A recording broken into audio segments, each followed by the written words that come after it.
The Miami Sharks depend on their third-string quarterback as they make a run for the playoffs. Listen as we chat about Oliver Stone's cutaways, a lightning-fast endorsement deal, and a halftime speech that goes a little too personal. It's a game of inches as we find out if any given Sunday stands the test of time.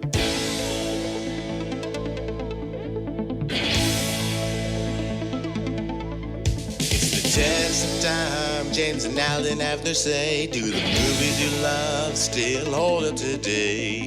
James says gladiator with a glut. Alan says as a father, blah blah. It's the test of time, James and Alan have their say. Do the movies you love still hold up today? Test of time, James and Alan have their say. Do the movies you love still hold up today? Hello, everybody, and welcome to the Test of Time. My name is Coach Alan Noah, and joining me is third-string quarterback James Brief. Well, I don't mind being a third-string quarterback if I'm like Willie Beeman. Steamin' Beeman. Right. I don't know if Steamin' Brief sounds as good. It sounds something bad there.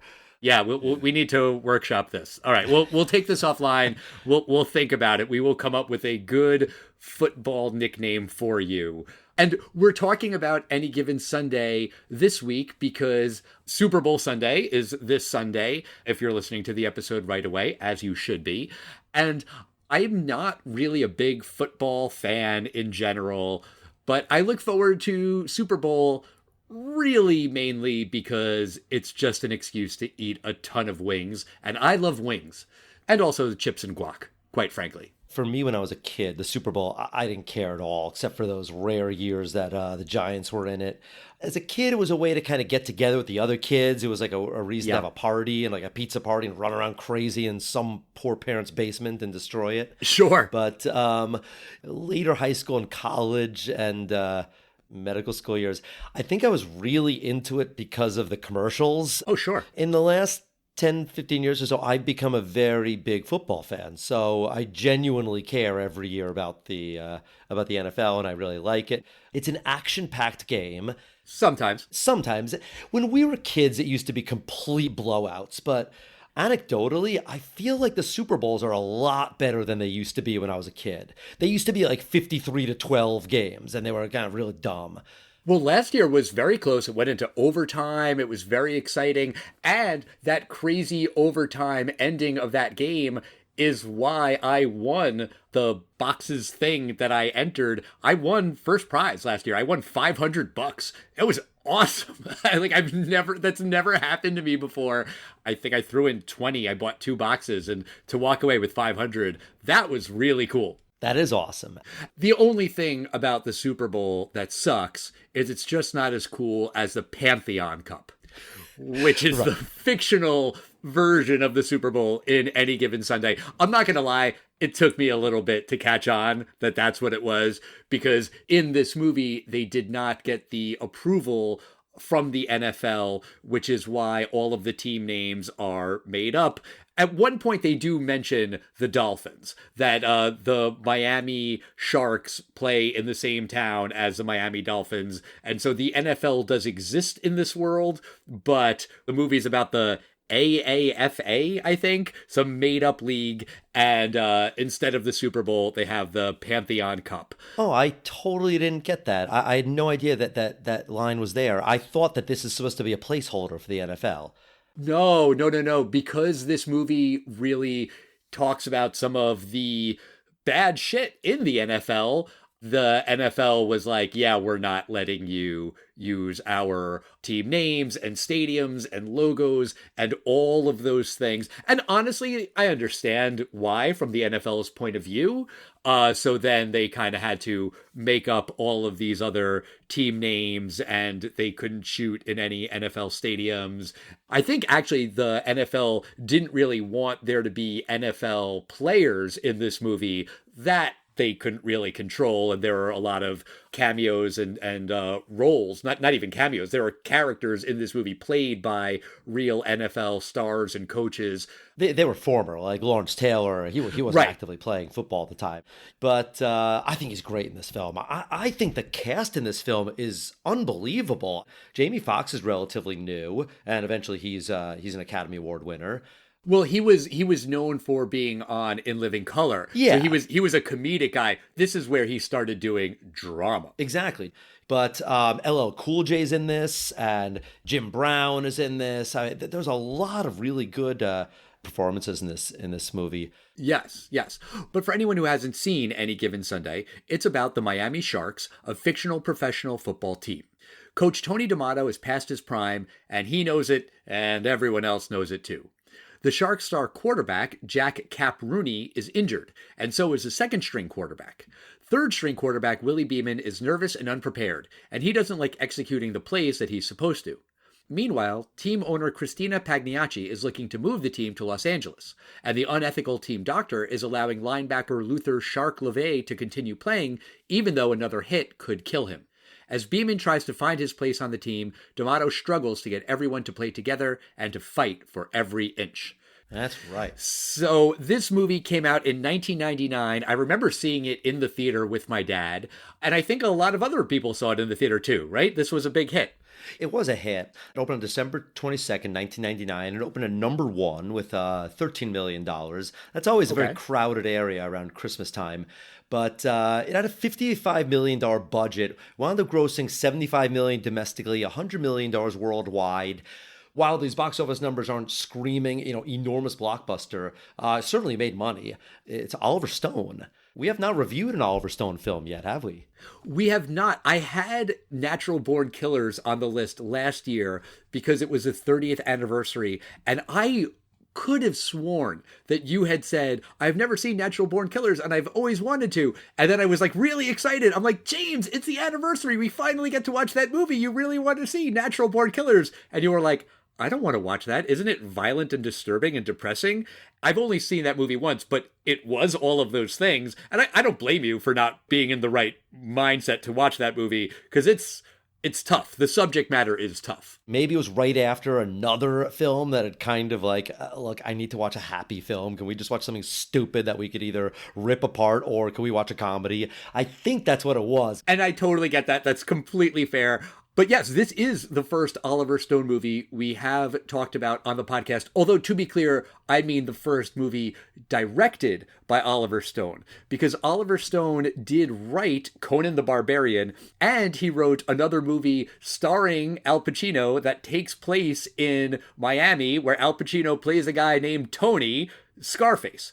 But he did not direct those movies. So yes, this is the first Oliver Stone directed movie.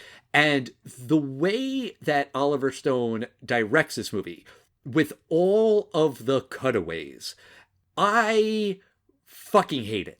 When the movie starts, it's in the middle of a football game, and there are a lot of really jerky camera movements and blurry shots and the slow-mo and everything. It's very much meant to be disorienting.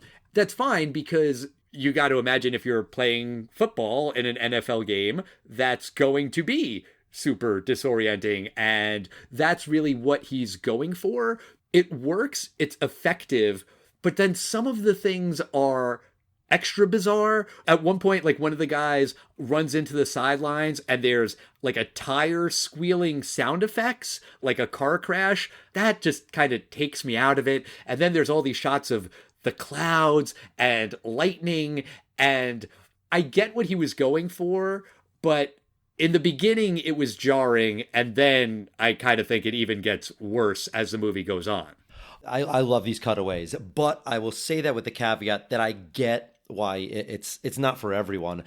I love the way he shoots this film. I don't think I've ever felt every hit in a football film the way I do in this one.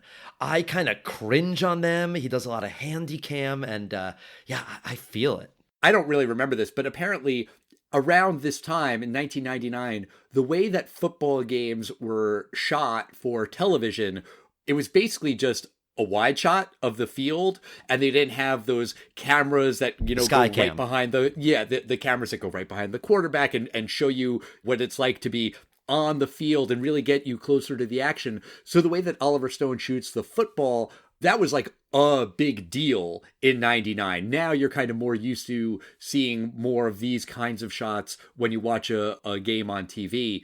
This is a unique football film. I mean, your typical football film, it's a football team that has to overcome a struggle and then try to get up to victory at the end.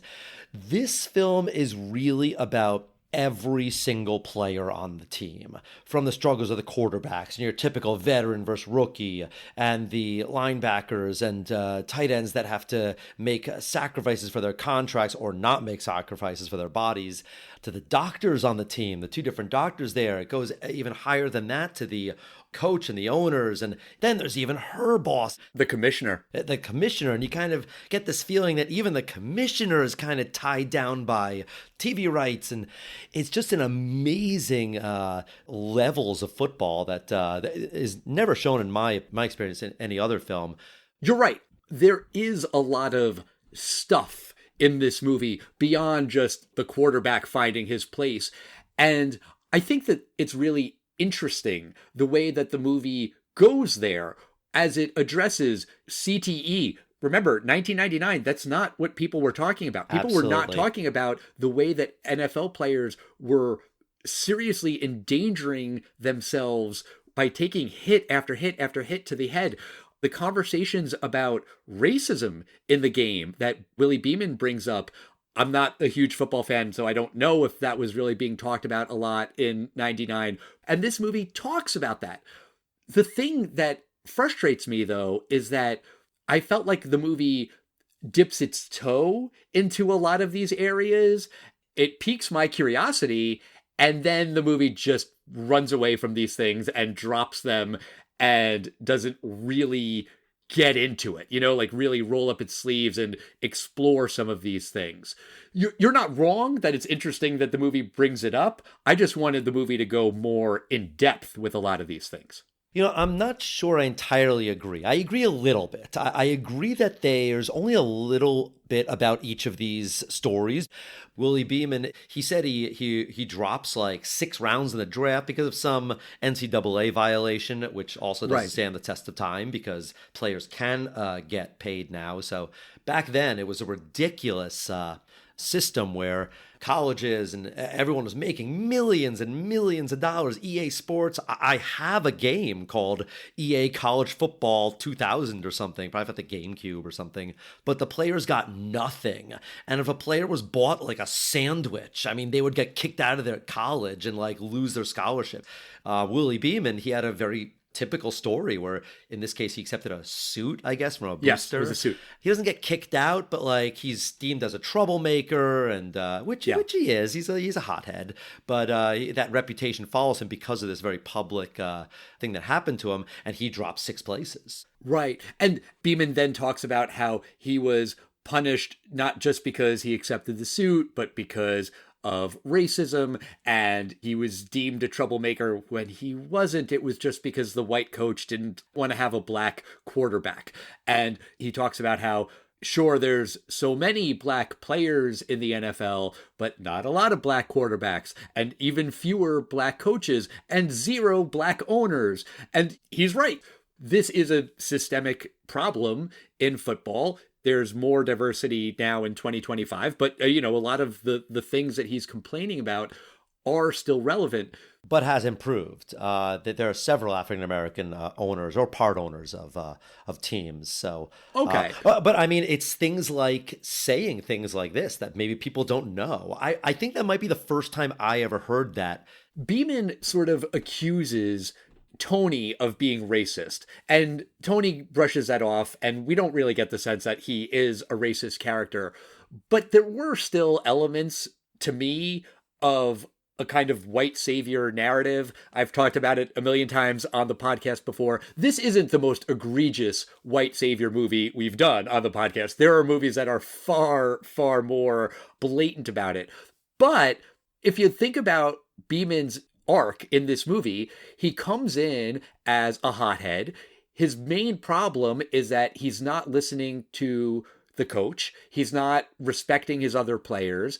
And then his journey is at the end, he learns to listen to Tony. He learns to follow the example of Cap Rooney.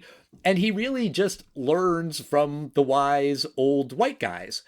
And the way you can sort of counter that white savior narrative is you have the old white guy learn something from the young black guy. And that really could have been done very easily. It's kind of sort of a little bit implied that Tony does learn something from Beeman, because in a handful of the games, he's very conservative with his plays and he doesn't want to take big risks. And then in the last game that we see in the movie, he orders the Comanche play, I think. And that's like a big, bold move. And he's going for it, which is, you could argue, inspired from Beeman. In that scene during the credits, he says something about how I learned from Beeman and that's why I signed him to the Albuquerque expansion team or whatever. So there's a little something that's there. It did feel kind of perfunctory to me that really Beeman's arc is learning to shut up and listen to the old white men. That's there. You know what I mean? I disagree this is a white savior film. There is a scene where Sharp, Lawrence Taylor, is basically telling Beeman all he needs to know. And he's telling him how lucky he is to be on the team, and it's all about the team. He doesn't say anything. He listens to it, and then he puts a steam towel over his head. I think that's exactly all he needed to hear. He eventually hears from Tony as well, but I think you're unfairly giving Sharp no credit there. Shark. He is Shark. And he's on the Sharks. That's confusing to me. Yes, that's so stupid. I hate that so much. I thought he was Sharp at first, because I'm like, they're not going to call him Shark, right? And then I did look it up, and it was Shark. That is powerfully, powerfully stupid and frustrating. Yeah. I get that he learns from his white coach. I think he learns from the team. I think he learns when he gets his fucking car sawed in half, and he learns, I can't disrespect all these people. He learns from his girlfriend that he dumps. I think there's a lot of people he learns from. And yeah, there's two white guys he learns from too. I don't think this makes it a white savior film. That's fair. I think he does take some lesson from Shark, although he does roll his eyes when Shark is telling him about how he should be. He should take that advice to heart more, but you're not wrong. While I'm complaining about problematic parts of the movie, I do also feel like this movie does do a pretty shitty job with its female characters.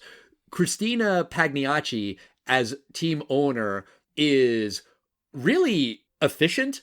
As soon as Cap goes down in the beginning of the movie, she's on the phone immediately. Get me other quarterbacks. What's the quarterback market look like? She is planning ahead. She's trying to leverage possibly selling the team and moving the team and to try to get some money from the mayor. And she is being, frankly, a ruthless, cutthroat executive, which, when it's a man who does that sort of thing, everyone is like, oh, he is a genius. And when a woman does it, everyone just calls her a bitch. The movie does kind of play into that, where when she's talking to the commissioner, played by Charlton Heston, he just dismisses her and says, that woman would eat her young. And everyone hates her for doing the things that she should be doing as owner. And Tony is also very dismissive of her, of like, you don't know, your father was this, your father was that. And she's like, okay, I'm not my father. Can you talk to me and engage with me? And it's very hard for Tony to do that. It's not wrong that there is this sexism in any business world, especially professional sports, which are traditionally male dominated. But I felt like the movie just could have given her more and made her to be more respected, because I feel like she is disrespected unfairly. I'm going to disagree with you here. I think Cameron Diaz is, first, fantastic in this film. I really like her in this film. I like that she's ruthless and she's mean, and she plays with these players' lives like they're just little, like they're her little real estate assets that she can just trade, and it doesn't matter what their lives are. I didn't think it was sexist. I just think she's not a nice woman, but she's just not a nice person. I agree with you. My point is that she is treated differently than she would be if she was a man. Her behavior wouldn't change. It's just the perception, the reaction of, of the characters, you're saying. Right. If it was Chris Pagliacci doing all of the exact same things, people would say, owner's a hard ass, but we better listen to what he says. Maybe. I think they'd say that stupid asshole. Maybe, but like it felt anti-woman. Also, Cap's wife, played by Lauren Holly, she is awful to Cap. Awful. When Cap is saying that he can't go out there and he can't play, and she smacks him and says, you have to keep playing. You're a football player. That's all you can do. It is very clear that she just wants the money. That's what she's in this marriage for.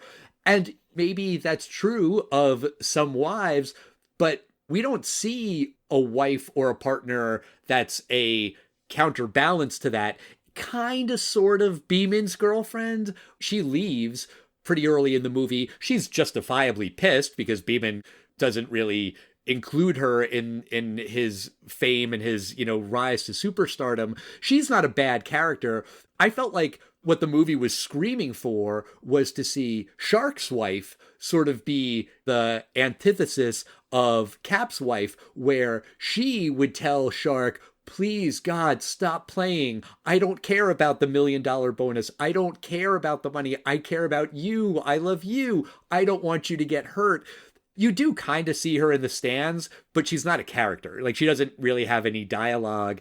Again, it's just like, it's showing you the negative stereotypical behavior, but I feel like the movie then should also show you a counterpoint, a character who does something different, a character who's not the gold digging wife, who's the loving wife. And the movie doesn't. I feel like it just kind of leans into the negative stuff. I agree with you. And I have to say, I think this is the first time I ever saw this movie where I realized that every single person, I think, in this film is a complete tragedy. Tony, he says it all in the speech. He's successful, but actually he's not. He pissed away all his money. He has no wife. He has no friends. He says he's made every mistake a middle-aged man can make. Which is a terrible locker room halftime speech. He gets so personal. And I get it for the sake of the movie. I couldn't help but think if I was in that situation, I would just feel bad for the guy. That wouldn't motivate me. I'd be like, Jesus Christ, man, are you okay? He's like, everyone who ever loved me is gone. I can't maintain an erection. You should see what happens when I go to the bathroom. Like, oh my God, buddy, calm down. Why are you telling us all this? I think that whole speech is amazing, though, and I really the get second fired half up is when they do it. Yes, the game of inches is very inspirational. Yeah, but continuing on, I think everyone loses out. The veteran Dr. James Woods, he's gone. The young doctor, Matthew Modine's character, I think it's implied that he does start giving some unethical medical treatments. I think he does give the cortisone shots when people don't need it. It cuts away before, we don't see it, but you do kind of wonder, did he do it? He probably did it. I think he did. I do. I think Rooney winds up with some kind of traumatic Parkinson's disease because he's shaking. I think that Lawrence Taylor's character, Shark, is paralyzed. Pagliacci, I don't think she ever really gets happy. They imply that this game killed her father. I think it's going to kill her too. Maybe even Willie. Maybe he's going to go the same way, and he's going to get hurt eventually. He's the young rookie, but eventually all young rookies are not rookies anymore. So I think the film is kind of a tragedy. And it doesn't even end on a Super Bowl or Pantheon Cup win. I like that they don't win the championship. I do like that. That scene while the credits is playing, the press conference, that gets under my skin. Really? Because the movie proper ends with them winning, and then in that other scene, they talk about how they lost to San Francisco. And that kind of feels like having your cake and eating it too. Like, if you want to say that winning isn't everything, sure, okay, you can do that. But then you should show them lose. If you're going to show how they work together to achieve this victory, great. But then don't do a postscript where, oh yeah, we lost also. It just kind of feels like you're trying to have it both ways. And in that epilogue, we see what happens to Tony. We see what happens to Christina and Beeman. I mean, to your point, you don't know what happens to them down the road. And, I don't know that you're wrong by thinking that it's tragic ultimately. But it really pissed me off that we don't find out what happens, even in the short term, with Cap and Shark. I want to know if they're okay. Yeah. That sort of kind of speaks to what I was saying earlier about the movie bringing up some interesting things and then dropping them. We don't know if Cap is okay. We don't know if Cap retires or if he keeps on playing to appease his wife. I'm curious about that. That's an interesting storyline to me. We don't know if Shark is okay. Shark is carried off of the field on a stretcher, and he's happy that he gets his $1 million bonus. But we don't know. Is he paralyzed? Is he concussed? Is he going to be a person who's never quite right now? There's no answer. And that, I think, is frustrating because to me, that is a huge part of this movie. I get it that, really it's Tony's story and he's the main character and you really are following him and Beeman. I get it. But I felt like if you're going to do a postscript and sort of imply what happens to a lot of these characters, fuck, I want to know about the guys who are in physical jeopardy. I want to know what happens. And the fact that the movie doesn't give you a couple of words about them, I found incredibly frustrating. Well, I'll give you that he could have said something in passing during his press conference and, yeah, San Francisco beat us. Glad Shark is doing okay with his wife. He's on his feet. He'll be back next year, something like that. I agree that it would have been nice to hear it, but the only line in this film that I think is incredibly hopeful, the assistant coach, played by Jim Brown, Montezuma is his name, when he's talking with Tony, he goes, I just kind of want to go back to high school where it's just a game to these kids. I think he's coaching in a high school team, and I think he's incredibly happy and successful. Right. I want to talk a little bit about Beeman's kind of journey where he becomes a big shot. I had a tough time following the timeline of this movie, and there's a shot early on where you see the schedule, and after I watched the movie I had every intention of going back and finding that moment and hitting pause and checking it, and then I just didn't get around to doing that. But the movie starts where they are either already in the playoffs or they're going to be in the playoffs if they win one more game. So it's towards the end of the season, and Beeman goes in that first game. I think he loses that game, and then maybe they win the next game, and then maybe one more after that, and then there's a bye week. And very, very, very quickly, Beeman is a star of this made-up football league. He's on the cover of Sports Illustrated. He's being interviewed by the TV stations. And you know what? That can happen fast. Now I think Sports Illustrated is monthly or quarterly, but back then it was weekly. The TV stuff is going to happen. He gets a music video very quickly, which maybe. Also, he gets a Metarex endorsement, and you see him on a bus that goes by, holding up the Metarex, like Willie Beeman loves Metarex or whatever. This is me overanalyzing. Alan, you're not supposed to think about this. I do this all the fucking time anyway. But I was like, bullshit. There's no way that he got an endorsement contract with Metarex that got him on the side of a bus in a week or two. I mean, there's lawyers that have to review the contracts, and then there would be a photo shoot, and then they got to put that thing on the bus. I mean, come the fuck on. I felt like the meteoric rise to fame, it happens very quickly and it goes to his head. And I get what they're going for in the movie, but I felt like some of this happened just too fucking fast. I see what you mean. Now, I think the whole movie takes place in 6 weeks. Okay. I agree with you. It's really rushed. I don't know if they couldn't get that stuff out immediately. I feel like in the Olympics, they're in Sports Illustrated, they're on TV and on online ads really, really quick. Yeah. But you're right. I never thought about it, that really the whole film does take place that quickly, so that his video is the only thing that's a little off. Maybe the song, but that really well-produced video. It's just like one of these typical pool party videos, so they could have shot it in a day. Yeah. Or maybe they could have just taken him off that MedRx bus. Yeah. When he's holding the MedRx in the video, okay, that I could buy more easily, that there would be a deal where he would hold it. But I was thinking about the logistics of a photo shoot. Again, this is me thinking about shit that you're not supposed to think about. But let me ask you about the movie as a whole, James. Do you think Any Given Sunday stands the test of time? Oh, I absolutely do. I think this is one of my favorite football films. Can I ask you quickly, what did you think about Mandy, the high-end escort role played by Elizabeth Berkley? I think that character doesn't really add a lot to the movie. The one thing that made me laugh is when he asks if he can pay her by check. That was a funny line, but yeah, I didn't really think her character brought much to the story. I agree with you there. That might be the only storyline that I think you could have cut out completely. Okay. While I think Elizabeth Berkley did a very fine role, I think she was actually quite good in her role. I think they tried to give Tony a little bit more scenes than he needed, and that's what they gave him. Yeah. I think it was implied he's a loser, even though he's hugely famous. And yeah, he says he pissed his money away, but no, he didn't. I mean, he lives in this gorgeous house, and don't worry, he's gonna be fine when he goes to Albuquerque and everything. Cost of living's got to be cheaper there too. In 1999, I think he bought a really big house for six figures. Yes. This film I think it's fascinating. I don't think there's any football film that's ever been made like this, that goes into the doctors and the owners and I love all the performances in this film, and it surprises me how good the performances are.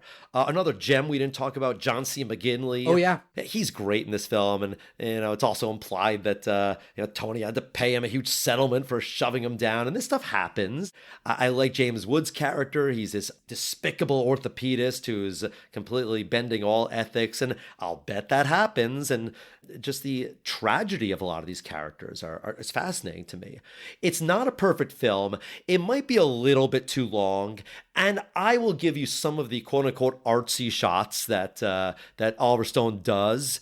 Some of them are overdone. I like the last scene of the film, that the last football play where it's very slow motion and Jamie Foxx is kind of superimposed with Tony's face, and there's a double exposure there. I think that's really well done, but I think he did that maybe half a dozen times too many. And some of his flashbacks to like the old days didn't quite hit for me. But I gotta say one thing about the film. I was like, these coaches are amazingly cast. Like, there's always a coach across the field from Tony who's giving this scowl, and especially the guy who was the coach of the Knights. And I find out they're all famous players. Yeah. The one I like the best is Johnny Unitas, and he's the coach of the Knights. And without even speaking, he's so good in it. And if you like football, even if you don't like football, I think this is a great film. And for me, yes, it does stand the test of time. What about you, Al? I know you had problems with the film, but overall, what do you think? Does this film stand the test of time? Yeah, I have a lot of problems with this movie. And it's frustrating because I love that this movie brings up so many of these really interesting ideas about football, but I just don't feel like it goes anywhere with them. I don't know what this movie is trying to say about football, about life, about anything. I really don't get the point, like the big picture point. And I think that a movie like this should have a point. There are sports movies where you just watch the team come together and win, and it's about maybe teamwork or something cliche, and you can roll your eyes at it and fine, whatever. But it seems like this movie is trying to say something about football. Is it about the way that people put their bodies in harm's way and assume all of this risk? Maybe it's kind of about that, but then it just kind of brushes that off. Is it about racism, sexism? It goes there a little and then doesn't really draw any conclusions. And that frustrates me. Like, I think that this movie should have some kind of point. And if it does, and it's lost on me, and, I'm an idiot, fine. But I walked away from the movie thinking that it was a lot of sound and fury signifying nothing. And I also think that Oliver Stone really gets in his own fucking way with all of the cutaways and the bullshit B-roll. It's really, really bad at that dinner scene between Tony and Beeman, where Oliver Stone can't help himself. He keeps cutting away to footage of Ben-Hur, to stadiums, to clouds, to these old-time black and white football players. It's like, stop it. You have Al Pacino and Jamie Foxx really getting into it in this scene. These are two great actors giving phenomenal performances. Al Pacino's probably towards the tail end of his career where he was really amazing. Jamie Foxx is ascendant at this point, and I want to watch them. I want to watch these two guys get into it, and you watch them get into it, and then it just cuts away to the clouds again. I'm like, fucking stop it, Stone. I really hated that. There's a scene later where Tony is talking with Christina's mom, played by Anne Margaret. That's like an emotional scene where they're talking about her late husband and his relationship with her. And the only cutaways to that are Christina, who's in the next room, who's listening to it, and she's crying. And those cutaways make perfect fucking sense because we're seeing the emotional toll that this conversation is taking on her. And that scene is powerful. Thank you, Oliver Stone, for not fucking that one up.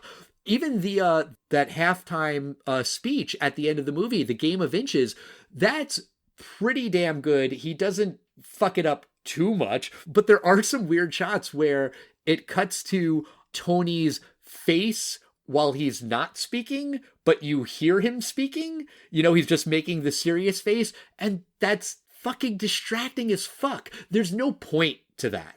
And I couldn't help be annoyed by that. You know, I worked in TV, I worked at VH1, and in a lot of those shows that I worked on, it was a talking head style show where you just covered it with B-roll. And when the interviewee would be talking about Britney Spears or Lindsay Lohan or whatever, you would see Britney Spears and Lindsay Lohan on the red carpet. And that makes sense for those kinds of shows. But if you've got a movie with Al Pacino and Cameron Diaz and Anne Margaret and Jamie Foxx and all of these great actors, let me see them act. Stop showing me fucking clouds. Stop showing me fucking clouds. I mean, really. I agree. Right? The Dallas Knights uniform, by the way, is so fucking ridiculous. It looks like something from Medieval Knights. Yes. It's stupid. I get maybe that there was just some problems with the licensing, but the costume design sucks. The stadium design, I think, looks bad. These stadiums don't look like NFL stadiums. They look like minor league, just kind of random places. Maybe that's what they really look like back in 99. I genuinely don't know. I did just want to take one quick second to talk about the soundtrack. The song Any Given Sunday, performed by Jamie Foxx over the end credits. That's a good song. I like how the movie does a lot of different genres. They mentioned Trick Daddy, there's DMX, there's also a lot of rock. Robbie Robertson from the band did a lot of the score, and I kind of don't really like rock scores in general. There's something about a guitar-driven score that just kind of feels canned to me. It just feels like some canned music track. But there's also Moby in there too. So I like the variety, even though some of it doesn't work. I do love the needle drop of Use Me. God, I love that song. And it feels out of place to hear a Bill Withers song during a football game, but I think that one was really effective. I like that one a lot.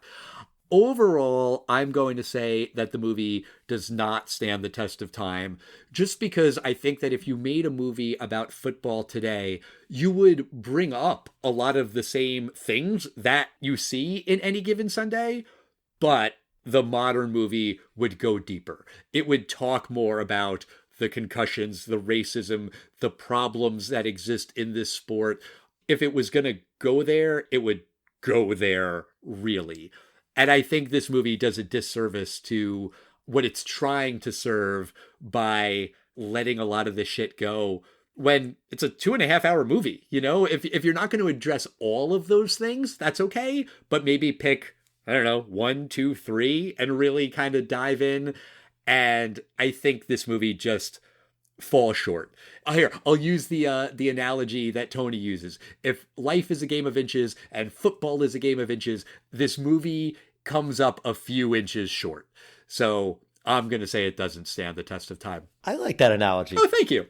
I couldn't help but think if this story was going to be made today, it would be better not as a movie, but as a 10 episode show on Max or Hulu or something where you could really dive into some of these stories, and you do one episode about the wide receiver with the concussions, and you do an episode about the owner and her struggles. Maybe there's a through line about the new quarterback or something. I really feel like that's a way you could get into a lot of these characters.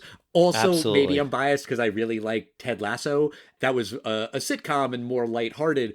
But yeah, over the course of a season, you get to know more of the characters and you can really dive in a little bit more. I couldn't help but think that this story would be better as a streaming show. That's a fantastic idea. Someone could do that. Sure. You know, episode 1 is weeks 1 through 8 and kind of get the story of it. Beeman's on the sidelines most of it. He gets to play one, like, last 3 minutes when they're up or down by 20, you know, something like that. And he sucks. And you're right. You could do a very good 10 episode arc with this.